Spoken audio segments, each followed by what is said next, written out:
Bishop Craig Bergland here with another video blog. What is it that makes us happy? We tend to assume that for each person there's one answer to that question.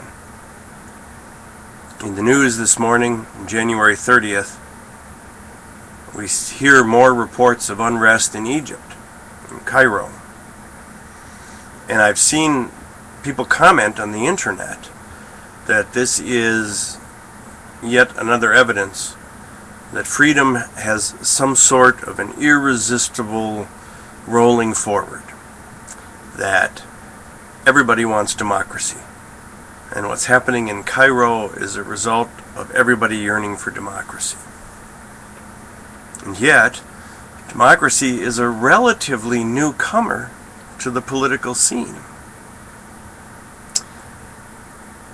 Was no one happy before democracy?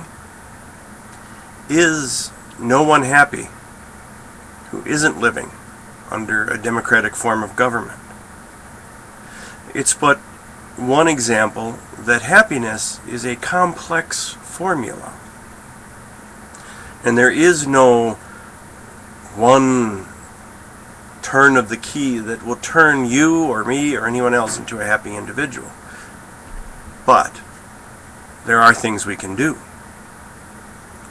From a spiritual perspective, we know that if we aren't happy with ourselves, that if we aren't taking steps to move ourselves along the spiritual journey in a way that creates peace and contentment, it doesn't matter what our external circumstances are, we won't be happy.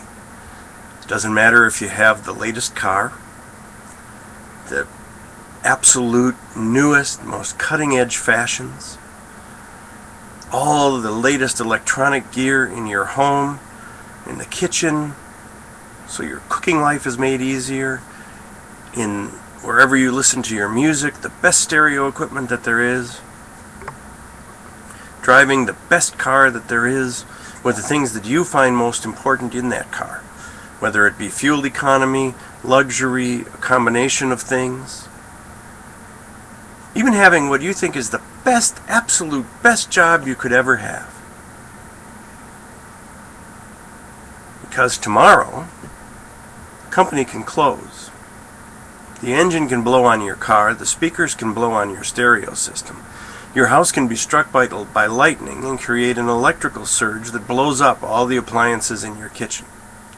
And if your happiness is predicated upon things, in literally the blink of an eye or the snap of a finger, your happiness will disappear. If you have placed your value as a person in owning those same things, so will your sense of self-worth. The goal of the spiritual life is to come to an understanding that there are things that are transcendent, that do create reasonable happiness in this life. Part of that process is recognizing that to the extent that we attach ourselves to our things, which are every last one of them, one day going to break, going to malfunction, or going to be superseded by more current technology. If we place our happiness in being attached to those things, in believing that they'll last forever, our happiness is short-lived indeed. The American dream has said that what we need is a house in the suburbs, 2.5 children, 2 cars in the garage. And yet the recent economic collapse has showed us just how tenuous even the so-called American dream can be. And so the American dream doesn't bring happiness either. I'm going to suggest to you that if it's true happiness you're searching for, if you're looking for a way to be less affected by the parts of life over which we have no control, and by the way, every part of life is a part of life over which we have no control, then you need to explore a spiritual path that works for you.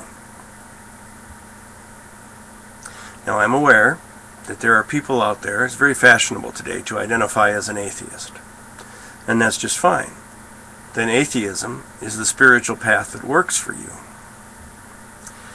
But if you're not moving forward in a way that acknowledges that meaning is found not in externals, that our value is measured not in terms of the things we own, but rather in terms of how well and how radically and how consistently we love and respond with compassion to those around us. If you don't come to that point, I'm afraid that lasting happiness isn't going to be available to you.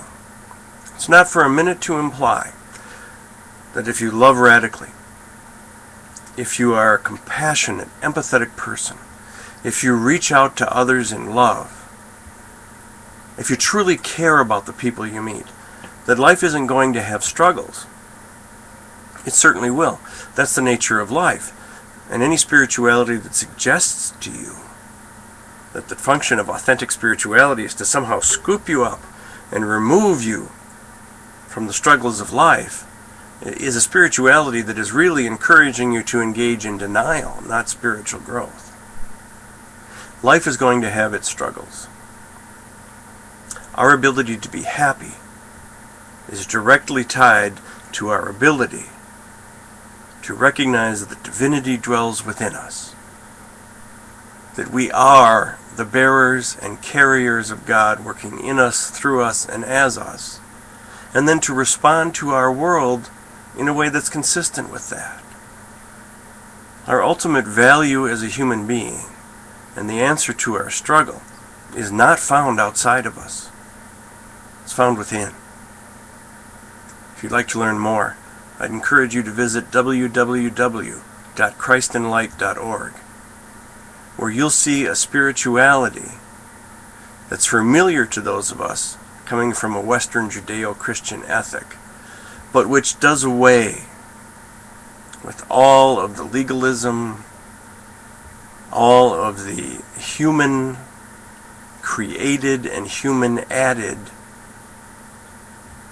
rules and laws and tasks that never lead to happiness but only give us yet another yardstick by which we can measure just how inadequate we are.